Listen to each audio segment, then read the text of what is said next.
Good evening. This is what I'm doing today. This is my 1975 Chevy 1-ton dually with a dump bed.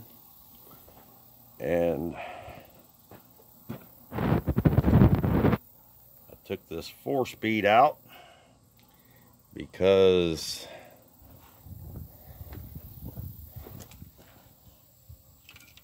it twisted the center out of the clutch. I've had this transmission out 3 or 4 times in the last couple years. And I don't know if you can see. I put a 400 automatic truck transmission in it, and I'm not going to be hauling any logs with it anymore.